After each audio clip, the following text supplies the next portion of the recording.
Olá pessoal, beleza? Neste vídeo vou falar sobre pesquisas eleitorais. A forma de checar a estrutura de uma pesquisa. Hoje os grandes institutos são reconhecidos pelo seu profissionalismo, então é difícil encontrar um erro, mas vale a pena entender melhor para não publicar algo errado. Nesse vídeo vou falar do método estratificado proporcional, que é a forma que a maioria das pesquisas é feita. Então vamos lá. No primeiro exemplo de resultados de uma pesquisa eleitoral, vamos usar o IC, o intervalo de confiança.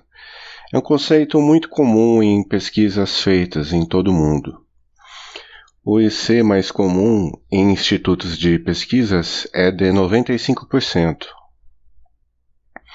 Isso significa que, considerando uma margem de erro de 3 pontos percentuais para o candidato A, com estimativa de intenção de voto fixada em 30%, por exemplo, o intervalo de confiança dele, com uma confiabilidade de 95%, seria de 27% a 33%. Isso significa dizer que, considerando o mesmo modelo amostral, se 100 amostras forem tiradas da população, em pelo menos 95 delas, o índice deste candidato deverá variar entre 27% e 33%, mas em 5 os resultados serão diferentes deste intervalo.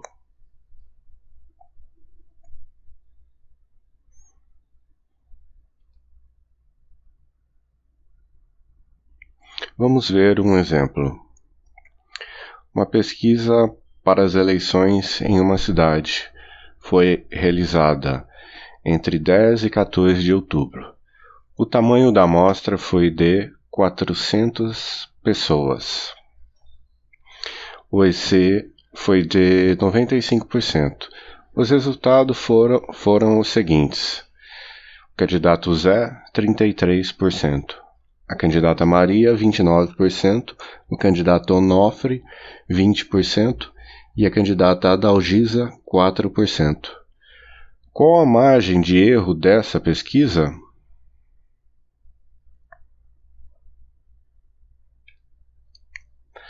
Vamos dizer que nossa cidade do exemplo tem 400 mil habitantes. Em pesquisas eleitorais, sempre que o universo é maior do que 100 mil, o tamanho da amostra é independente do tamanho do universo. E para pesquisas eleitorais, se utiliza muitas vezes o método estratificado proporcional. E o tamanho da amostra se calcula com essa fórmula.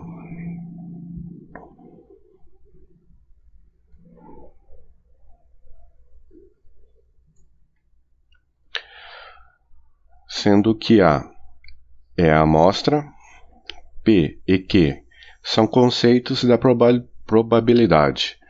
As possibilidades de algo ocorrer podem variar de 0 a 1. A probabilidade máxima de não ocorrer é 0. E a máxima de ocorrer é 1.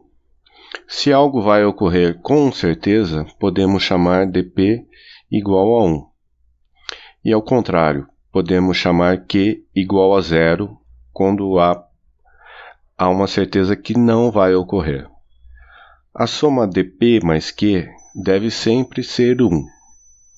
Dessa forma, a pior condição seria o P igual ao Q, ou seja, 0,5. Isso está relacionado com o chamado princípio da incerteza.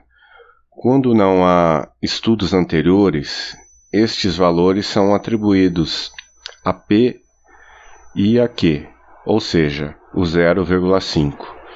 Como vai ser no nosso caso de exemplo? Não temos referência sobre esses dados. E o E na fórmula, como você já deve ter adivinhado, é a margem de erro percentual. Então vamos resolver a fórmula. Para isso, mude de lado os componentes. O E vai para esse lado e o A vai para este.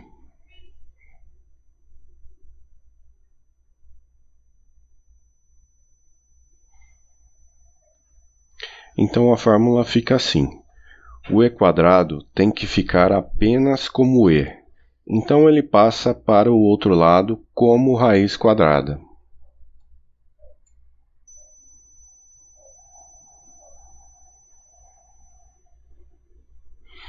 A amostra já sabemos que é 400.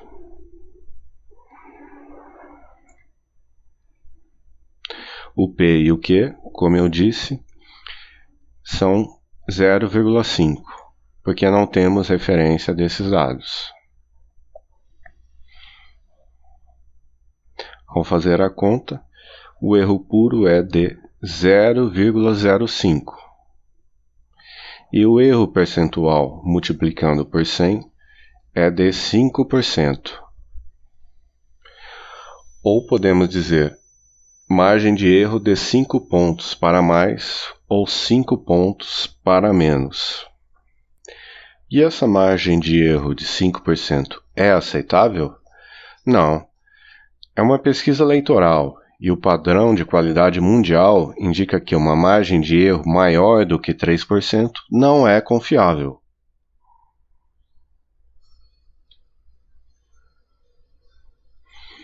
Nessa pesquisa, os resultados com o intervalo da margem de erro de 5% seriam esses.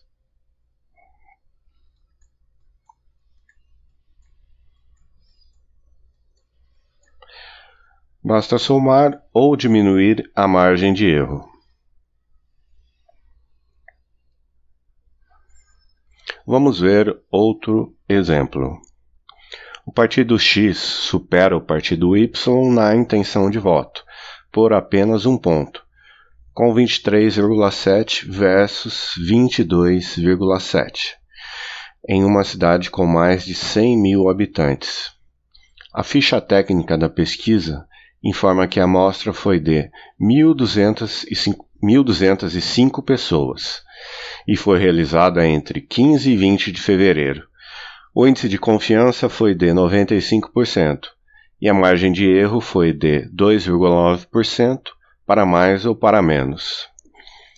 Essa amostra de 1.205 pessoas é adequada?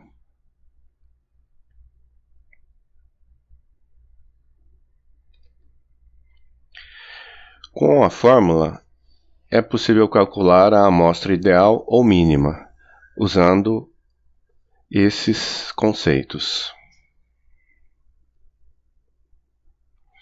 De novo, o P e o Q devem ser escritos como meio, porque não temos referência dos dados.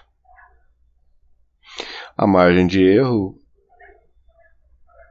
é de 2,9%, então é o 2,9 dividido por 100. Ao fazer a conta, chegamos ao resultado de 1.189. A amostra da pesquisa foi de 1.205 pessoas, portanto é adequada por ser maior ou igual a 1.189.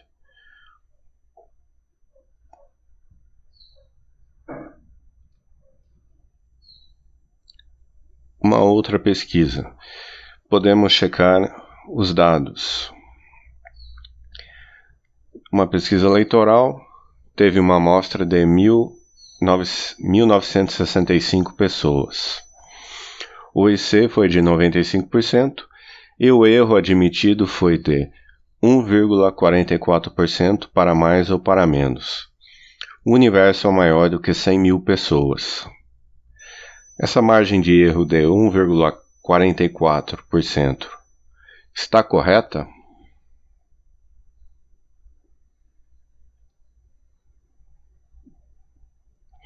Com o uso de nossa fórmula, podemos checar.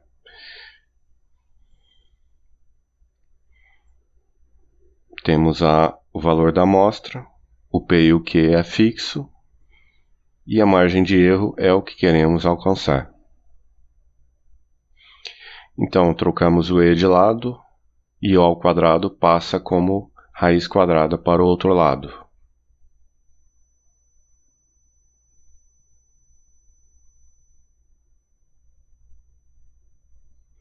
Fazendo a conta, chegamos a 0,022, que fazendo a conta percentual, que basta multiplicar por 100, chegamos a 2,2%. Então, os dados não são estatisticamente coincidentes. Se a amostra foi de 1.965 pessoas, então o erro nunca poderia ser de 1,44%, mas sim de 2,2%.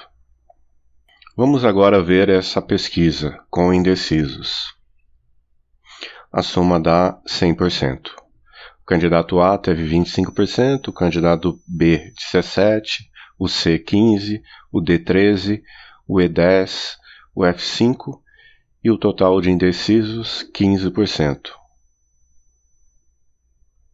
Alguns institutos de pesquisa usam esses dados para projetar quanto cada candidato teria capacidade de acumular em indecisos, caso a proporção de votos permaneça. Então, vamos projetar os indecisos de forma matematicamente correta, de modo que, ao relatar os resultados dos 6 candidatos, a soma atinja 100%, ou pelo menos 99,99%.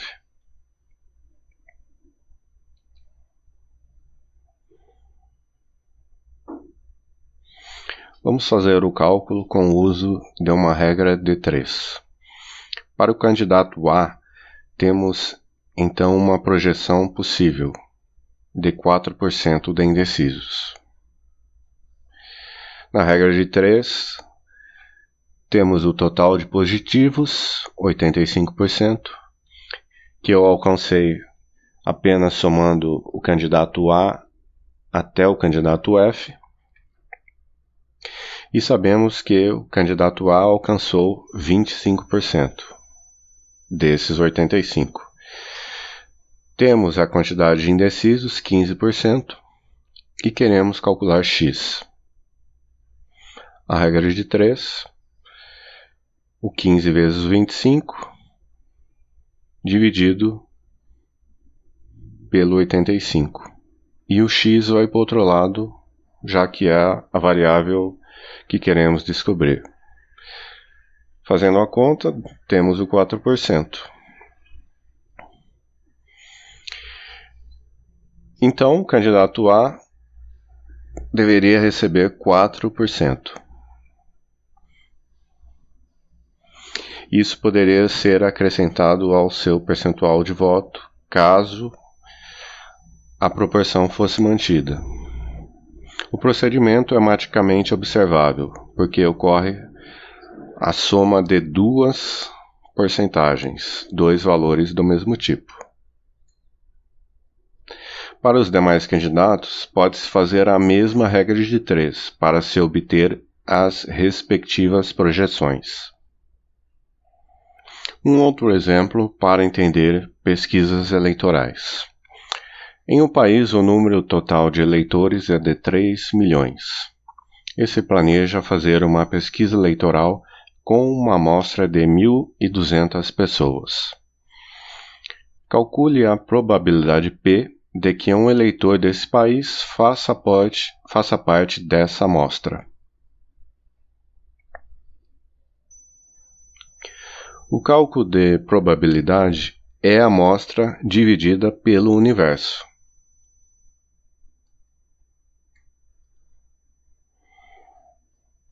Ao fazer as contas, temos um percentual de 0,04%. Ou seja, nessa pesquisa, cada eleitor teria uma chance de 0,04% de ser entrevistado.